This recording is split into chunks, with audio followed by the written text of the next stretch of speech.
Nouvelle Génération TV, vous informer, c'est notre passion.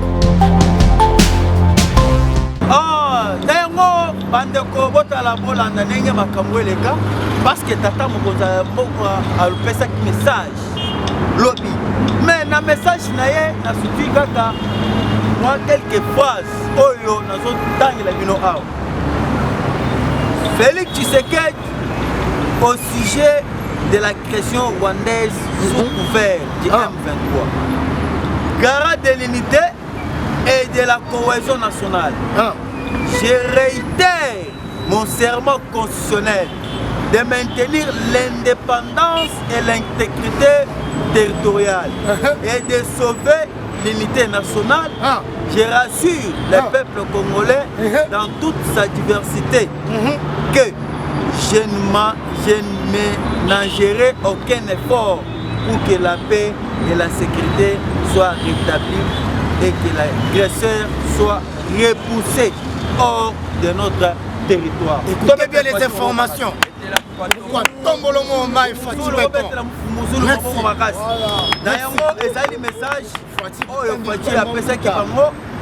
Fachi a ça déterminé. Alors un message clair. À Kotikala jamais baisser bras à son bundaka kapona intégrité territoriale et effective. Makamo était le ville boyo, ma territoire boyo est occupé par M23. À boyi yango alobi dozo continuer. Ya kosa la lit. Pour être bituma est sur un appel et si la pauvre de Nangai o basala ese basala na kimia. Comme frère lobby ba rebelle bakima ki babete ki bango makasi na Tchengere. Na Tchengere tout le monde qui force armée de la République. FARDC libéné makasi. Bakote ki na Tchengere lobby babeti ba rebelle bakimi batiki na ba manyoko. Batiki ba manyoko na bango batiki na oyo babetela ngo manyoko wana babetela pondu. Batiki yango de façon que bitumezala ki makasi. Au moment où je vous parle en Tongo Ao, ba encercler Bundangana. Bundangana ils ont déjà encerclé dans maboko ya FARDC. Les FARDC bazo beta makasi. Tango bango bazo luka dialogue, ba senko ba lamuka ba sutuka banani. Tango bango ba luka dialogue, mais FARDC azo boya azo beta kaka. Nyonso wana ezali effort. Yam comme tombolo Fachi Beton, je dis et je vous remercie. Merci. Lumbe. Ah, Fatin toi. Allez, Fatin toi. Allez, Fatin toi. Écoutez bien les informations. Ok. Avant, donc ce président chinois Bozwa, Billy et Pena ya solo, Ozana Matanga, Liboso na bino, Ozoki nakata motema, mais nakosenga avant. Donc c'est la bino président Ranger, mon rappel c'est bino le sous information aux alana 1 minute de silence. On a dès qu'on a biso mon on a kati na biso a utu kotika biso lobby na ba nuit Joko Star à Darko le président Ranger na parlement sans formol. 1 minute de silence. Ok, merci. La politique président Eric Mbazaki Nembe Mozolo. Aya pour faire sa vision information.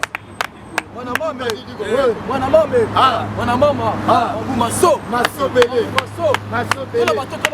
Nova. Ah, si on est Nicolo, si on est na tonga lelo. On te pesi balandi na biso nyonso nouvelle génération mbote sika lusu bozali. Merci. Les ana Congo central, les ana Nord Kivu, les ana Équateur, les ana Mokili Mobimba, la France, la Belgique. Merci. Les sous bozali mbote na bi no nyonso génération baranga bakopesa bino mbote na mokolo lelo ozali mokolamu ya kolo Yesu Kristo eza na bino nyonso. Yango moni information na nga liboso ezali en tout cas buka tombolo Fachi Beton mwa mai bandeko na nga ya Congo totika Fachi Beton te to soutenir notre président à 100%. Et ça beauté. En tout cas notre président Fachi Beton en tout cas apesi ba valeur et personne continue toujours kopesa ba valeur. Avant que na dossier Lumumba oki lobi muka tombolo annoncer ba maman de surtout au baza plus âgé de 40 à 90 ans. Donc on soit soit au fait. Au fait, écoutez bien les informations. Merci papa. Merci. Pizza G de 40 à 90 ans.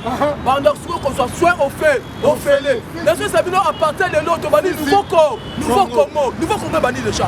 Tout a dit quoi? C'est ça qui vient faire mercredi. Quand nous sommes le 30 juin, nous sommes le premier de bani nouveau Congo. Nouveau Congo bandi. Makamba Sika. Changement de commandement. Et pas pourquoi tout le monde fait béton. Et puis à Tigi Wana Tabi, maman ne soit semi. Contrôle de cycle de contrôle. Maman semi peut avoir soin au fait. Au fait. N'a pas s'entraîner surtout. Au Kende. Bon, c'est que Bana, maman Bana va semi. Pas ça ni babota na kimia surtout. Sur le mouton bongo. À ce que ça va valeur. N'a peuple congolais. Pendant 18 ans, 20 ans, que Congolais c'est inutile. Mais moi quand on voit a commis qu'on peut ça monter sous utile et si la place yazali ma valeur est commis pas moutonnion surtout mais le Congolais commis la valeur partout mais le Congolais commis qu'on soit au Sénégal à soit na kata mboka na ye mais le Congolais commis qu'on va na kimia na kata mboka na ye à cause de surtout na moi quand on voit moi Fatou béton merci je comprends quand on ma valeur na c'est ma valeur je peux ça biso totali quand il y a papa na biso de mou Emery Lumumba dans la valeur au mou quand on la pesi même dans ta famille, il y a RDC. Parce que c'est pas une ma casse. Mais le président au niveau de Lumumba même est à Koufa mais Azali na cachot. Écoutez bien les informations. Le président qui awa. Mati quand tu as symbole mon corps à Lumumba te. Ba sabotage. Koufa ne me sabotage. Lumumba Koufa mais toujours na kata seka Azali a toujours un otage. Merci papa. Mais moi quand on m'a abîmé ça PC Valère. Merci papa. Merci. Valère. Yo que sera nous quand tout le monde fait béton que nous quelqu'un a parti le moumisa que nous le bawo mu quand on va la sabo on va tu comme jour en désordre que nous a parti le moumisa que le bezaki au pesi moi boy fête na fête et puis na bezaki bando ko nga yo fu muzulu nanga ni le 30 juin ni que ça la défilé que ça la télé c'est bango non ils sont défilés sur to rosala les apprendre à papa Emery Lumumba beta maboko makasi défilé sur to rosala ndé à moi le 30 juin on fait ça mutu valeur reconnaître mutu oya sali mpe na kata mboka oyo na bavaleur papa bamisusu bayimbi bambongo na kata mboka na biso awa bamisusu batue peuple congolais bamisusu bapesi bavaleur mpo peuple te tokosala eloko wana te atake mitu oza likambo akosala na kata mboka na biso esengeli toyebaka bato ya valeur mpe po basala likambo makasi na kata mboka na biso tokopesa bango valeur mpo tobandimake muka tombolo asala kokabwana te asala parti pui te alingi moto nyonso tu azala esika na ye yango ozokomprendre lelo oyo donc tozobanda boye ifo kongo nakotya mosapi na nini ya okokomprendre siko ke tusuka tobandi yango deja soso asaleli deja yakokanga siko mongongo ya muka tobolo okoyeba yango mpona toloko kota na deuxième formation na ngai nasepeli mingi vraiment na silence audio na makambo malamu oyo esali na kata mboka na biso na likambo etali nini na ese silence audio na ndenge oloba par rapport à quoi na comprendre sur que non na kati na ese na biso lobi ocomprendre que bacriminel na sommet de l'état bato bazoninga toujours kindu trouble nalobaka ngo na kikongo toujours kindu trouble ezoninga mene toujours na kata ese il paraîtrait que ezala bameneur de trouble na kata ese na biso kuna babomba bien des hommes mais muka tombola bimisi bango na poisa nanga message ilobi ya muka tombola Fatou béton est toujours très en colère toujours très en colère malgré les 30 jours mais toujours très en colère naza na nini ke il faut peuple na ye il faut bana na ye baleki na ye bakoko na ye bafanda nanu kimia en désordre surtout fandi kimia en désordre desika pe muka tombola kofanda kimia en désordre namazo ko ba likambo ese le muka tombola le bien très bien akotika te akopumone tina suka akobimisa toute énergie na ye tina suka mpona likambo etali ese papa eloko bazowela ese na biso toyebi yango très bien na ntango wana kabila barégime wana bakabila bango balingaki régime wana bakabola ese na biso na parti eloko se trouvaki na kata 18 ans oyo bango basalaki mais bacomprendre muka tombola mwa Fatou béton aye na système ya kosunga peuple congolais aye na système ya bokabwani te aye na système ya baorganisation te aye na système ya kosala eloko songo pa te aye na bomoko totambola bomoko mpo mboka ekende liboso yango comprendre trouble makasi esali bango na kata ese lelo oyo babimaka poisa te basali nini babimi poisa bandoki abeta muzulu maboko ta makasi ko Merci. Bien parlé. Makasi papa. Na musala so sala. On se comprend que non, botika le biso mona mboka afanda na ye na kimia nyonso on a kosala musala ndenge senge esenge belema. Ya mo comprendre ce que bité ba lendi oto so kota. Oyoka pe maman na marche. La félicitation. Ya mu kwatombolo. Na 3 ans pe na 4 ans oto so kenango. Ndenge so sala nini ke aso travail kitoko. Na 4 à 300 autres so kenango. On comprendre que non, si na reconnaissant autre pesa le mouko tomolo médaille à félicitations autre pesa pas Fachi Beton na 3 à 4 ans ameni peuple congolais na kimia tout bango balinga ki basib sa mouko tomolo touche et nali kametali ase batu sa Fachi Beton na génocide batu sa Fachi Beton na crime contre l'humanité batu ba coupa na kata ese pote balo ba moniteur mutoyo il peut soit un système il y a comme ma peuple battu na kata S mais mon quand on ko na diplomate de carrière aki maramota ça ni aki miango asi si bango moko touche na kata carré next ya ko ko ba lelo au Rwanda que nota la to ya ko lia na bango nota même to na makambo bango etali monnaie na bango bando ko lia na kifu na biso bando ko lia na kata koma bando na ba prendre na ba pays na biso frontalier na kata S mais le au quand on la kangi ba système no histoire le Rwanda sont là en désordre. Il faut comprendre la réalité. Il faut comprendre diplomate de carrière. On fait tu toi bête na makamotali S. Na ngoma lelo o baso lela. Na to bika tusu kakidi kadidiko. Tusu kadidiko. Dai comme ya ta fachi. Le comme ce ta ba na mboka. Ba se la peine kata mboka na mboka. Na so ko pas tous ces formes makaba maman très bien. Le nanga biso to so kende là. Les abans route marche. Bon mu ko to na so me mboka na biso. Yango to bike o tie musapia mabe. Nakata mboka na biso okuta na peuple congolais na sima. Merci beaucoup à tout le monde Fachi Beton mama. Nouveau Congo déjà yango. Route mala mongo de sono keni. Yango to bike non, to tika makambo tali o to tali la politique, to tika yango ba politicien. Et pas tika yango mu ko to mole moma gérer mboka na Anderson. Oh ni surtout ko meka, akuta na batu na nzela ye et pas ko comprendre que to mboka o esali ya bako ya ba congolais. Tika mboka ya ba congolais parce que mboka o esali biso moko. Yango to pona ke na ko chiter. En dossier na nga suka. Les Cambotali Camer, la justice, oui c'est vrai, Batubaso Loba. Oui, Batubaso Loba. Batubalingi va mon épreuve. Justice, Batuba mon épreuve. La Cambouana, tu as habité à son lit, tu as sala, tu as habité. La Balingi va mon épreuve. La justice, la mission, et qu'elle est malade. La Balingi sous Batikali, la Balingi sous Bazar, ma problème, la carte de justice. La Balingi ne comprend pas quand on va faire Fachi Beton. Avec qu'on répare la justice, abi non, la ligne que justice n'a pas et qu'elle est malade. Malamu parce que justice yango muteta etombo la kambo moka justice ya lelo oyo to yite non lokola muko tombo la baki ya za libanda la justice muta soza na problème basa misalo lenge senge et senge le maradi yango to dit que justice na biso na minute oyo to ke na tout droit ndenge to dit yango to comprendre que non la minute oyo likamba caméra ndenge boko chiche mais to dit que non depuis que nous avons cassé judiciaire à Batouana et même à ça et puis en 2023 nous avons Sabino Fachi Beton a coquenné moko indépendant nous avons soutenu la moutée parce que tu comprends que maintenant les criminels au sommet de l'État surtout la dit Kabino en 2023 tu vois bah sur ça il y a trop d'assaut mabé il y a collègue il y a autre lobby en 2023 ils sont encore to kozala wana pour la kosuma moko to moi mais bon qui t'a mata loi père congolité et puis loi tchani tous les examens Anderson la 8e mois on est dans ce nouveau Congo la Kamebele que changer Anderson on a mis notre boutani lobby merci Lumbe ah ouais koya allez Fachi toi allez Fachi toi information sur information attaque ça ne kill pas de bêtises ok na côte Selibino président Abdoul Aya Kole Sabino Bilei Yamboka. Les parlementaires debout. Ah, rien qu'il dépasse. Les parlementaires debout. Rien qu'il dépasse. Les parlementaires debout. Rien qu'il dépasse. Rien qu'il dépasse. Rien qu'il dépasse. Bonjour à tous. Bonjour. La Pessimbote partout, na Balandina Biso partout dans le monde. Bonjour, peu bonsoir. Ils ont dépendant na Aero Bozaeli. Merci beaucoup. Nandenge, vous continuera toujours couper sa biso confiance. Nandenge, vous pétara biso toujours mato inabino. On a beau l'actualité politique autour de Pessa. Nous avons tous les abonnés à nouvelle génération. Bon, continuer toujours à aimer et puis on nous va s'abonner.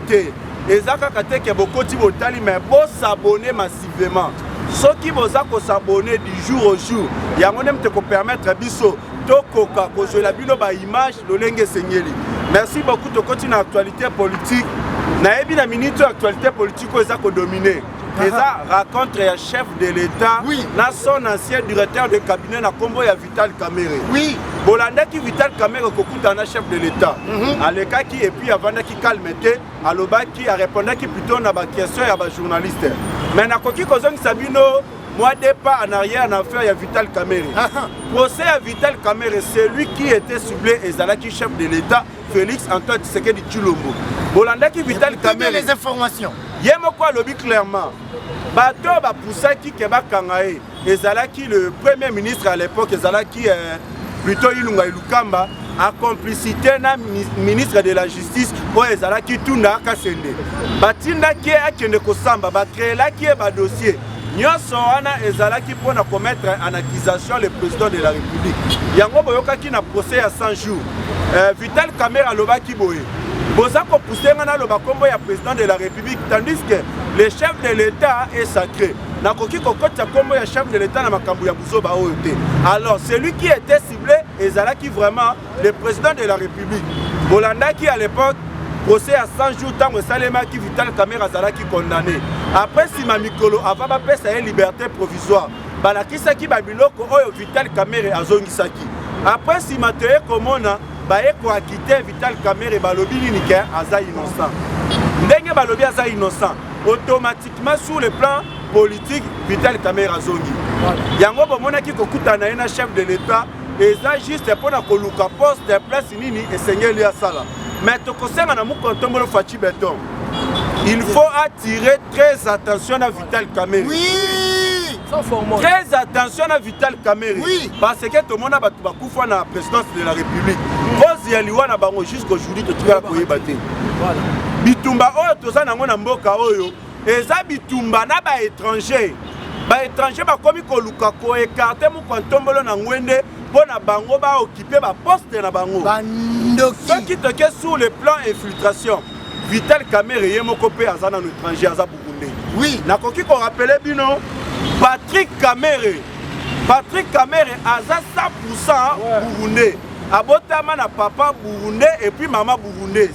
Avant na niveau à Londres. Mais toi mituna na machine nini oyo ezo sali Vital Kamerhe azala 100% congolais.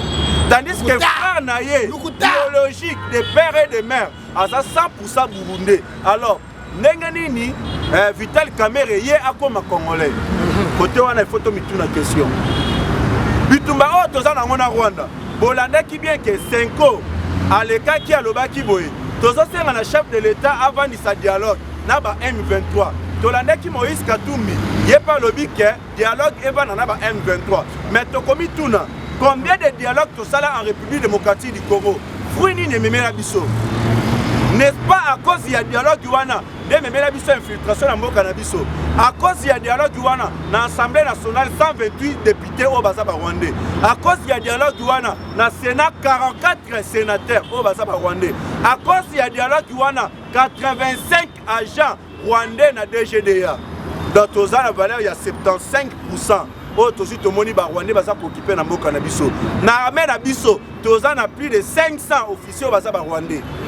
Ce que tant bozo senga toke na dialogue. Ya ngone mteko sala nini ekosenga lisusu infiltration et ya makasi na mboka na biso. Ya ngombo batombolo Fachi Beton a répondu à Kibango. Alobi toza sous na terre dialogue té. Plutôt il faut que na oyo babengi réforme na armée na biso. Donc ko identifier ba étranger o baza na armée na biso oyo ba trahira ka FARDC na biso. Et ça le peuple congolais. C'est pour cela que nous s'imposer contre eux bazu babengi force régionale ou elingue na est du pays. Force régionale wana eza toujours continuité ya o bazo bengi insécurité. Tozomona ba militaire ya ba pays o bazo ya na kati ya force régionale wana. Bakozala na posa insécurité sila na est te. Plutôt bango bako créer insécurité pona babanda koyiba ba richesse na biso. Bref année tozala MONUSCO. MONUSCO na nord qui veut le renier sala 0. Baya awa na 1998 basali plus de 24 ans awa insécurité si la na est. Plutôt bango nde bakoma ba hauteur insécurité.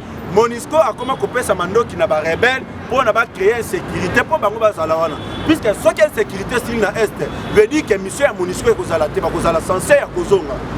yango bomonaka na mikolo elekaka mutuka ya MONUSCO ezoleka ebeti shit baminere na baminere ezobimi alors tomituna biti ya MONUSCO ezalaki koya koyiba ou bien kosilisa insécurité voilà tozalaki plus de 120 groupes rebelles na Est mais koya ya MONUSCO tokoma na 300 000 groupes rebelles na Est alors mission ya MONUSCO ezani tandis que baza na bibundeli oyo esengeli bahélicoptère armes sophistiquées baarmement ndenge esengeli mais jusqu'aujourd'hui MONUSCO est incapable de réussir sa sécurité tomonaki commandant ya MONUSCO FARDC balingi ba attaquer ba rebelle mais commandant ya MONUSCO abengi groupe ya ba MONUSCO wana ba militaire na bango batika FARDC abunda yemoko alors tomi tuna mission ya MONUSCO ezani tomoni eza na lieutenant colonel na kombo ya Kiza David aza un militaire rwandais azalaki na réunion oyo MONUSCO akendaki na Kigali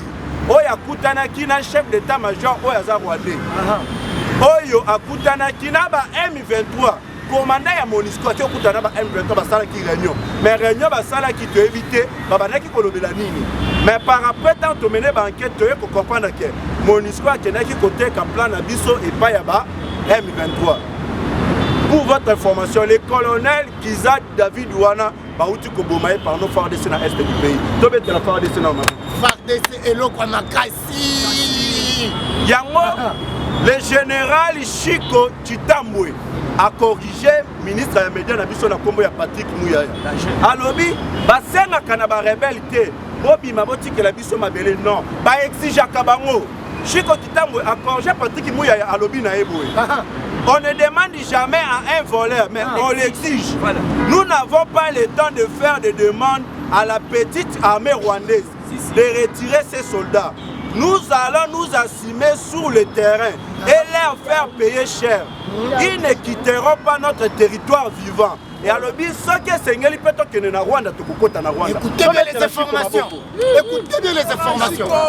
C'est ça. Bato tuza na posa ba aider chef de l'état bangoye wana. Chiko zalaka yo. Siko tango to mona Moïse Katumbi azolo ba M23 ba tuti rwandais bazana bango ba innocent. Siko to mituna bande kona biso ba kufa na est.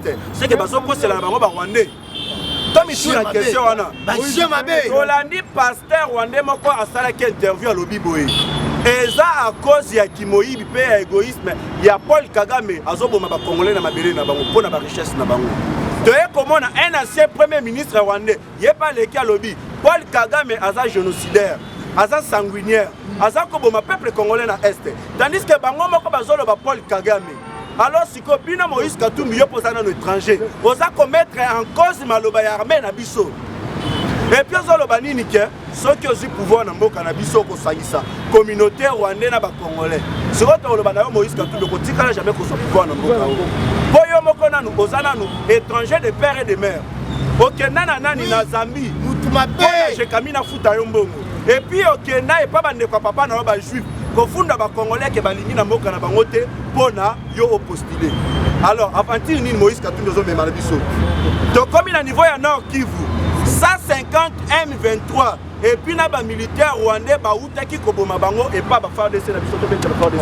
FARDC et l'eau comme un cassis. Kaka na kati ya Nord Kivu. Plusieurs villages oyo ezalaki occupé par na ba M23 na minute comme sous contrôle ya FARDC na biso. To comme lisusu na plus de 10 rebelles M23 oyo FARDC azobomi grâce ya état de siège ya Mukatombo Fati Beton. To beta Mukatombo Fati Beton.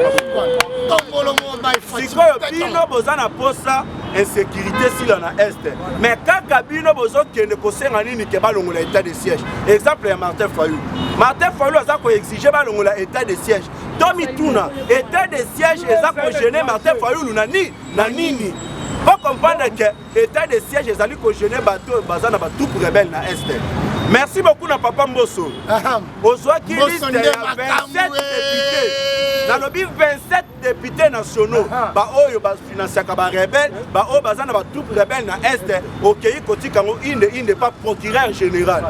Tozana posa ba député wana ba sambisa bango, ba condamner bango pour la complicité na bango na ba rebelle na est. Merci beaucoup la chité awa. Lumbe.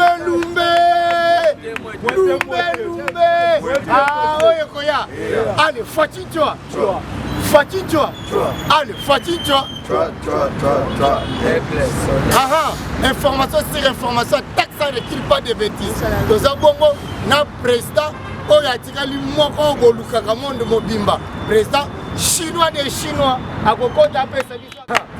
En tout cas, merci beaucoup. On a vu la nouvelle génération. Merci Bino Bambo TV. On a toujours Shell Nabino, Rolinga 4. Il y a la nouvelle génération. Alors, tu sais, on a balandi Nabiso, va s'abonner massivement. Et ça va être va s'abonner massivement, mais va s'abonner massivement. Va aider, va partager la vidéo puisque tout ça pour aider mon Tombolo na makamuno surtout na communication, va même na action concrète na. Voilà, tu continues l'actualité politique à Liboso. À Liboso et Ali, lobby bomonaki. Oto bengi maman na feti ya spiritualité na makambo tali politique ya mboka na biso. Puisque le monde retiendra que non, les seuls Fati Béton de Moutou a saliété, les restes ya Nzoto, ya papa Emery Patrice Lumumba, et Zonga na Congo. La yango lobi bomoni, tribi ya batete la nyon sotou, batete l'homme à Fumbe, a sebela ki ya trop, bamona ki donc oto bengi koko na bango, yaya na bango, papa na bango, ba honora ki ye pa Mukwantombolo. Alors, esalinga pasi.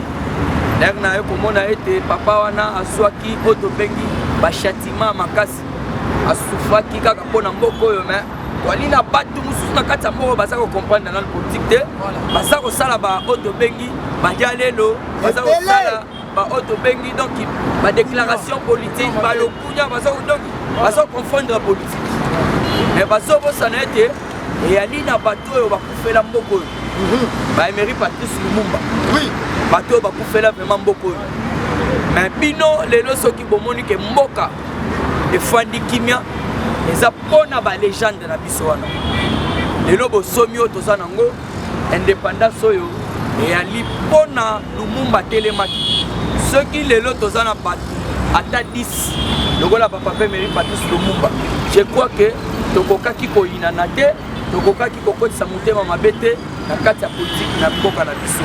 Alors Fumuzulu a outi website bino ke non. Maintenant c'est le départ d'un nouveau Congo.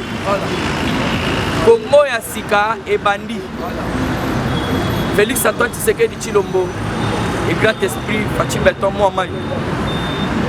Topesi yo longo nya mingi ndenge Congo siko ya sika to bandi. Peuple congolais botala siko lolenge makambo ko banda. Inonyo surtout bolandi. Awa Mukwantombolo lobby bientôt les soins médicaux pour les femmes enceintes. Maintenant Mukwantombolo. Mukwantombolo mai Fati Béton. Wabilum. Yango to ebisaka bino Fati Béton. Amanyo surtout ya zemi. Santé au feu. Au feu. Merci papa. Merci. Donc yo ndeko na ngai ya na ngai na kati ya Congo.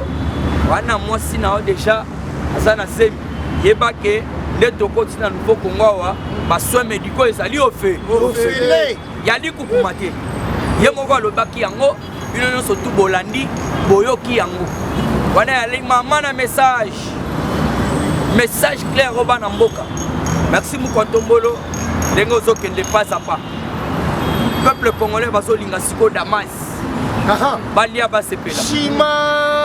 Alors tu veux comprendre ete peuple congolais ali kolela surtout dans secteur ya commerce. Basa kotala ba savon, basa kolela puisque biso to ali balobeli na bango.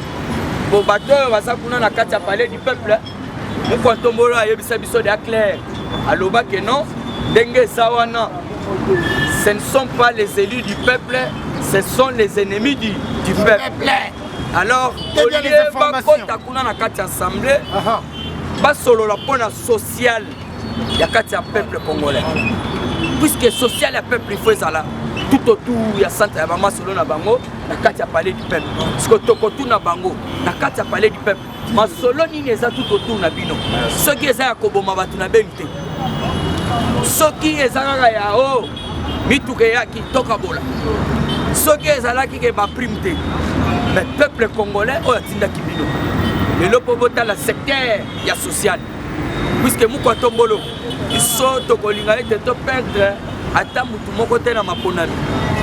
Alors côté siko na secteur social surtout ce secteur wana des places ko bango ba ko comprendre que non facha ça ben puisque côté de la santé déjà a ba kinyo surtout ba zwindi mbola ba papa ba maman et troisième âge bango ba si bazio ya bango par rapport à santé santé au fait de totali gratuité de l'enseignement malgré ba ko bundisango wana ezali initiative propre.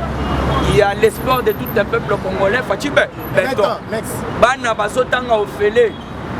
Mwana ya mama Muteki Ndunda. Na mwana ya ministre. Lelo bazotanga école moko. Bazosala pe connaissance en désordre. Et l'autre banda kozala te. Mwana mama Ndunda na mwana ministre basali ki camarade. À travers gratuité de l'enseignement. Parce que batwana balaki mitema mabe, alingaki bana na bango. Bazala na ba école kuna ya cher ya ba 700 ya ba 800 ba oyo ya biso bazala koto yo ya ba école ya ba 3000 ya ba 4000 facha lobi net ezala ya 3000 ezala wana ya cher ya ngonyo so tout ofele betela Mukwato Mbolo maboko makasi siko toko sepela siko na yango l'air tokokota na secteur ya social mwana na mwana fandi na palais eloko na prix na yango puisque tosi tobeta ndimbola ba inspecteur wana ya commerce inspecteur commercial wana bazali komatisa biloko na kati ya zandu bo peuple baina Mukwato Mbolo sur terrain biso tosi tobeta ndimbola wana alors que yebisi de ba bazala calme manœuvre yo surtout dilatoire bango ba kosala malgré ba camion surtout bango ba kosala ko ete ba bebisa campagne ba bebisa image ya ba action ya Mukwato Mbolo biso ba parlementaire debout biso ba président biso ba communicateur ba lobeli to combattre bango en désordre. Toujours na kati actualité politique awa sikoyo okoti makambu ya oboyoki na est kuna na est oyokaki mukolo alobi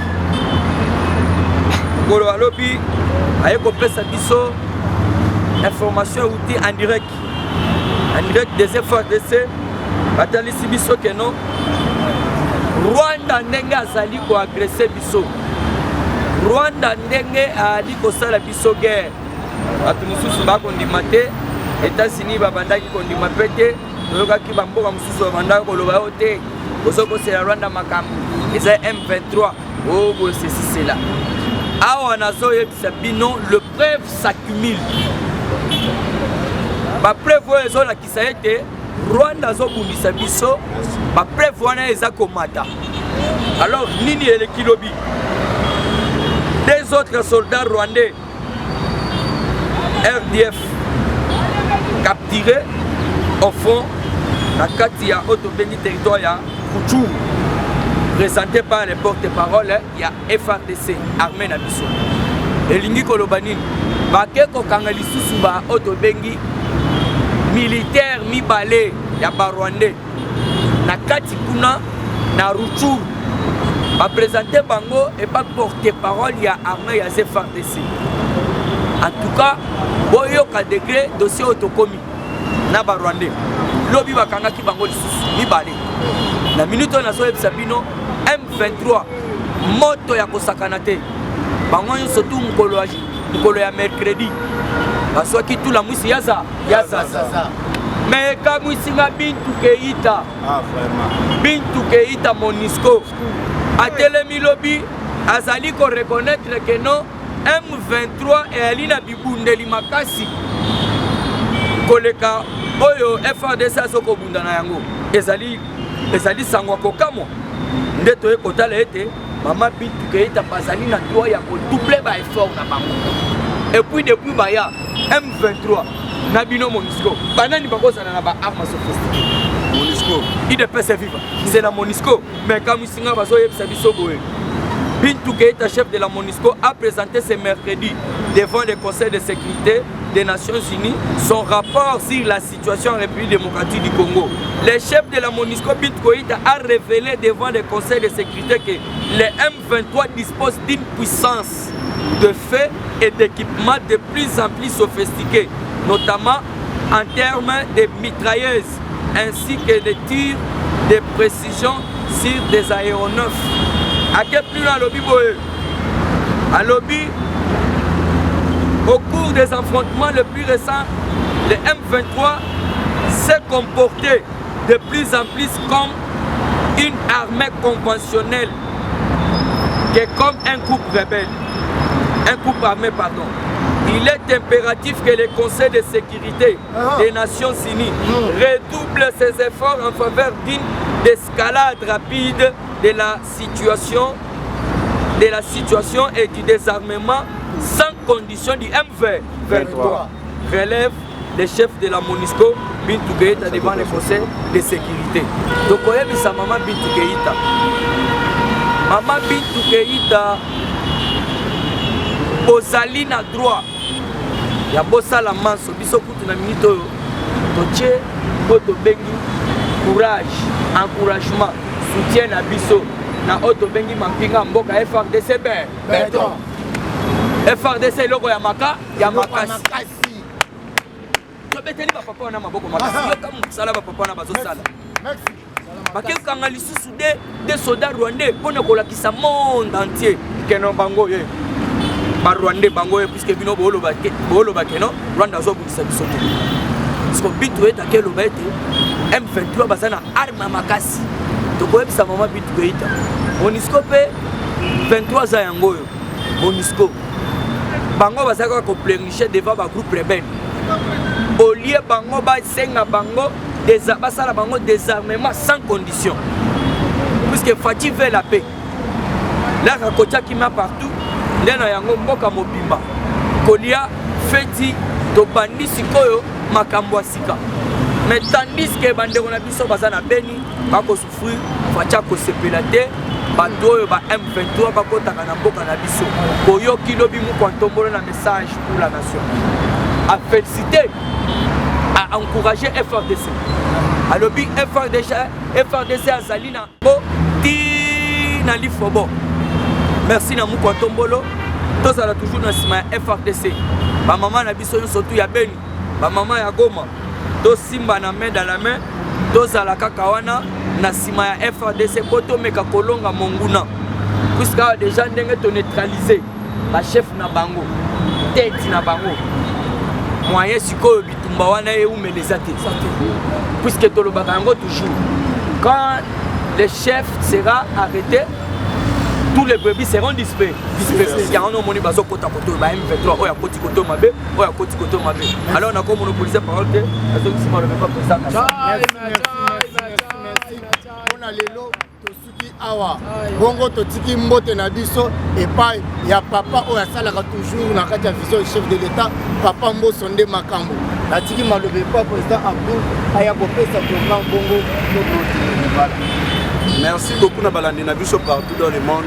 Nouvelle génération toujours beau s'abonner parce que tu pour rendre compte que ceux qui te continuent à niveau des réseaux sociaux et puis la chaîne na biso na compte de biso nouvelle génération toza komona batu baza kotala biso ebele mais ba oyo bazali abonné bazaka kamuke donc elingi kolakisa ke na bato bazotala mais baza ko s'abonner tout yango tosengi bo s'abonner massivement na chaîne na biso nouvelle génération pour ekoka kopesa biso force to sur la bino ba image partout dans le monde d'ici que Sengeli. Tosengi merci à Liboso na premier partenaire na biso ya nouvelle génération bien na biso go de fois Tubala d'ici Kazali topesi yo merci. Tosengi merci na tous les partenaires ya nouvelle génération. Ba o bazo soutenir biso. Na ba o nanu babandi ko soutenir biso te bolanda lokolo bo soutenir nouvelle génération. O yeza ko sala musala selon vision ya Mukwantombolo Fachi Beton. O yezali ko respecter ba normes na ba valeur lolenge zo Sengeli. Na sengi bino merci na zongi sima loba na président chinois sa boto lobelo ko na mukeli. OK, merci beaucoup bandeko na biso eloko ko loba mingi ezate président pour ayi lobi yango en grosso modo. Bo aimer, bo partager, bo s'abonner massivement. Tout le monde est là, mais vous avez s'abonner. Ici, c'est l'information sur l'info. Information. Ça ne requiert pas de bêtises. En tout cas, numéro est plus de 143 89 40 36 878. 89 40 36 878. Walina Sangoya Mawa, ya oyo tobengi président Joko Star oyo babandaki sikoyo kobenga na kombo ya afande aweyaki na butu. Alors bakosenga soki oza na mwa moke osungi biso mwa moke mpona komeka kosunga libota ya Joko Star. En tout cas président chinois bandeko na nga Congo central ndenge botundaki chaîne ya biso nouveau nouvelle génération. On a baki ke bamalbiloko mosusu bocontacte pas président chinois omoni déjà numéro yango apesi bandeko na nga Congo central. Merci mwanda jela batuka bazotunanga nouvelle génération ndenge nini bosabone facilement Banzakilembe Maduda Makengele Kinulsi Kimakanda Kisukundu Bosabone Président Chinois pèse déjà numéro na ye.